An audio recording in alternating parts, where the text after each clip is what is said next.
distinguished guests, ladies and gentlemen, it is my distinguished honor to join you today to observe the 11th anniversary of the KDF Day. This is a day dedicated to the remembrance of those of our gallant soldiers who have paid the ultimate price in the defense of our Republic, Kenya. We pay homage to the bravery of our warriors in defending and protecting our sovereignty, territorial integrity in diverse engagements. As Commander-in-Chief, I note with approval that the theme of this year's KDF Day is, and I quote, soldier-centric approaches towards the upscaling of mission readiness. End of quote. Indeed, this underpins the sense of duty that the troops continue to exemplify. Our freedom and sovereignty are hard-won products of great sacrifice that we must always guard with utmost vigilance in honor of those who sacrifice for it and in order for us to achieve sustainable development. Our territorial integrity relies on our defense forces, and its members must therefore always be prepared for every exigency with the requisite tools, capabilities, and motivation. The tip of the nation's spear has always been and will always remain our troops, be they on land, in air, or at sea. The government commits, and the government commitments in this regard will remain paramount, and we will continue to invest in our men and women in uniform through the provision of training and education, complemented by the acquisition of relevant weapon systems, equipment, and guaranteeing access to medical care that is holistic, that is reliable, and effective. The KDF must remain thoroughly professional in order to secure the nation against all threats by offering credible deterrence and also stay robust enough to engage any threat to Kenya's national security and interests. Having been recently briefed on aspects of research and development undertaken by the KDF, some of which were showcased at the just concluded Nairobi International Trade Fair, I look forward to seeing more innovations from the military family. It is desirable that the solutions out of your laboratories and workshops are not exclusively focused on defense and security. I urge you to also seek to address human security needs of the citizenry, like food security and affordable housing. Indeed, the broader national purposes of our public service, insofar as they apply to defense forces, should find robust expression in the work that our gallant men and women in uniform undertake.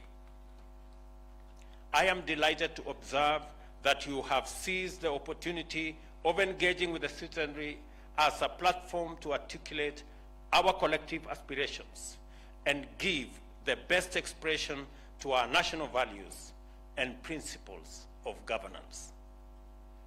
Sustainable development being our ultimate principle of governance, it is encouraging that you continue to explore ways of lending a hand to the greater national effort. Significantly, ladies and gentlemen, Kenya needs to take steps towards self-sufficiency in simple defense articles, apparatus, and food. In fact, appropriate degree of military industrialization has spurred the growth of the civilian industry in other jurisdictions. Kenya thus needs to follow international best practice to achieve this desired self-sufficiency. I note also the secondary role the KDF has undertaken in support of other state agencies in disaster response, humanitarian support, and inter-community peace building. This is yet another chance for our forces to practice its magnificent tradition of articulating our values. Our soldiers embody national security and inspire confidence.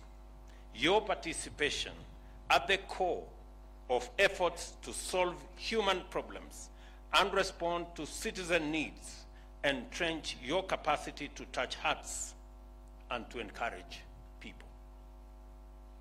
Ladies and gentlemen, Kenya is committed to international as well as regional peace and security, as it is the only guarantor of amicable coexistence and regional economic growth. Our forces continue to be called upon by the African Union and United Nations to augment peace support operations in Africa and beyond. And I have had a conversation with the leadership of our KDF to expand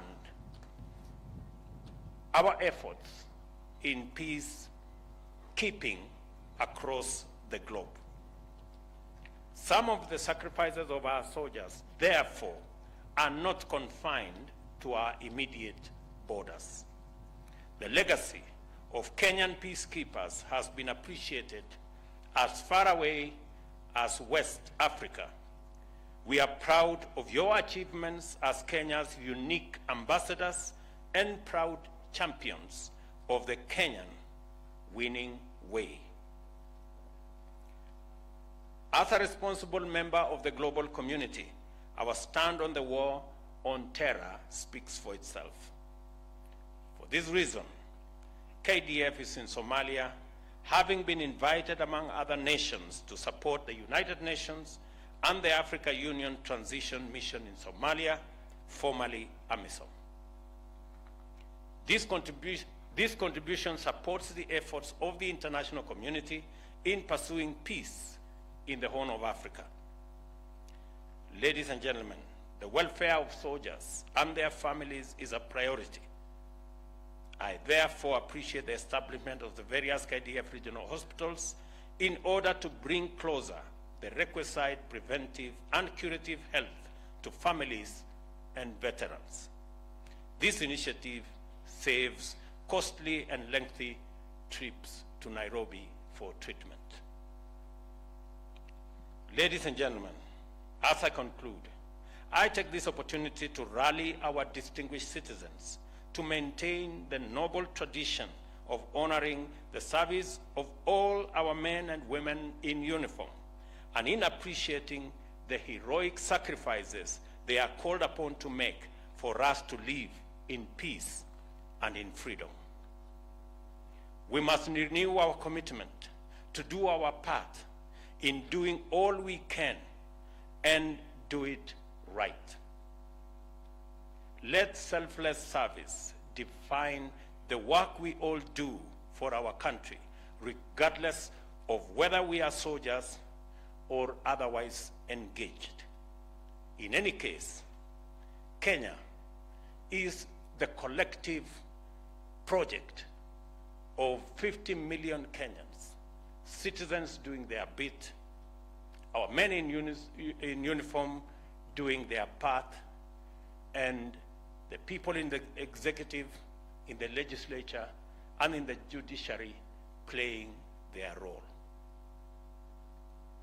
We must perceive our daily duties, whatever form they take, as contributing to the broader collective endeavor in pursuit of sustainable development, and apply ourselves accordingly. Every day in Kenya should be a day of work and service, and every moment a celebration of patriotism. I further commend the spouses of our service members who remain at home, holding fort as their loved ones are away on deployment. Their work is silent, away from sight, with absolute loyalty and dedication to keep families together, thereby sustaining an indispensable support network to our officers. It is this affirming and nurturing network of loved ones which again become primary caregivers to those of our personnel who may, unfortunately, suffer critical war trauma, whether physiological or psychological, and their support is vital for healing and strength. We do not take this outstanding form of selfless national service for granted. And on behalf of a grateful nation, I appreciate you and I thank you. Let us therefore proceed on the understanding that we are united in service to uphold, protect, and defend our nation and its values, and to support one another along the way, because we are enlisted in one cause, the cause of one nation and one people. Finally, I am grateful to the Almighty God for this day, and I wish you His blessings as you travel back to your respective homes. May God always bless our defense forces, and may God bless our beloved nation, Kenya. Asanteni sana. Mheshimiwa Rais, hivi sasa litafuata gwaride la machweo ya jua litakaloletwa na bendi zetu za majeshi ya ulinzi ya Kenya. Bendi, tafadhali.